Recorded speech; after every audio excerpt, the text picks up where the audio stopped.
Welcome to our series of body language. We are in Parashat Mishpatim, very interesting. Many times, body language is not only about the way a person's facial expression is or the way the body acts, but rather what a person does at the moment tells us a lot about what he feels. For example, in our parasha.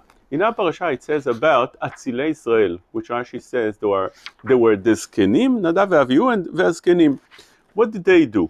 It says in the pasuk, ve'el Atzilei bnei Israel lo shalach yado, ve'chezu et ha'Elohim ve'yochlu ve'yishtu. They saw HaKadosh Baruch Hu, and they were eating and drinking.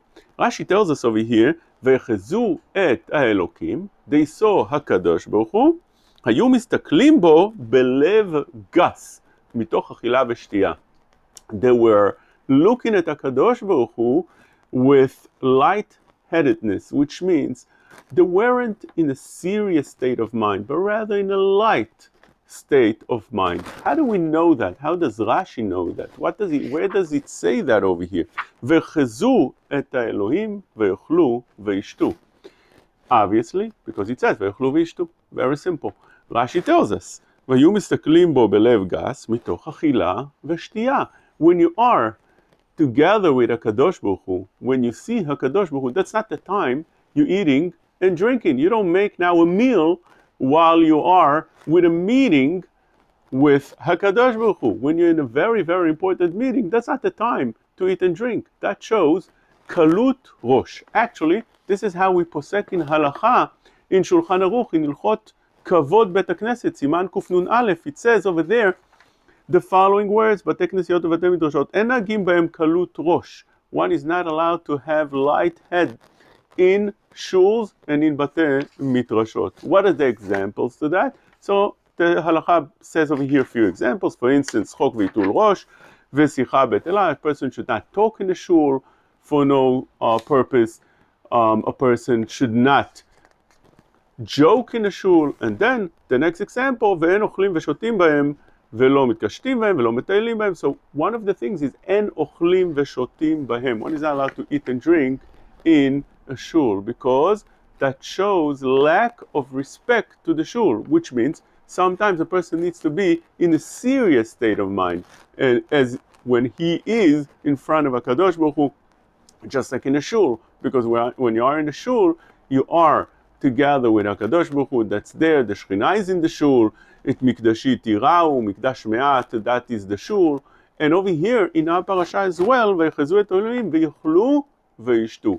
Unlike when you're trying to get friendly with a person, it says in the Gemara in Sanhedrin, I'll read it, Sanhedrin Kuf Gimel, that gdola legima שמקרבת את הרחוקים, מקרבת את הלבבות, which means when you are, what's legima? Rashi tells us over here, legima means אכילה שמאכילים אורחים.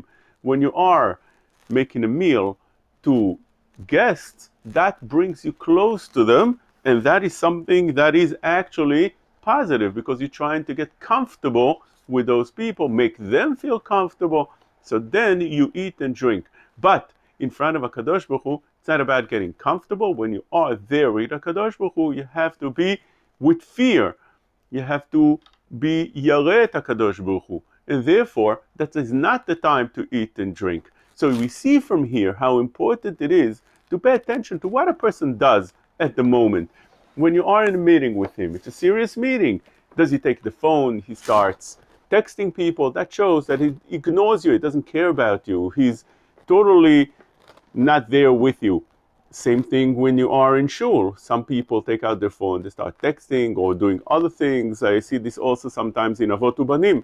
You sit down and you try to learn with your son Motzei Shabbat, and you see fathers that are sitting with their sons while their son is trying to learn Gemara. They take out their phones and they're constantly on their phone texting, or I'm not sure what they're doing. That shows total disrespect for the place, the shul, total disrespect for the Torah, total disrespect for your son. Your son sees and learns that you could totally disregard and ignore the person that's there with you. And therefore, when you are together with somebody, you could pay attention not only to the way he looks, not only to the facial expressions, not only to the way his hands are moving, but what does he do at the moment will tell you a lot. Does he concentrate on you? Is he paying attention to you? Or is very busy doing other things at that moment?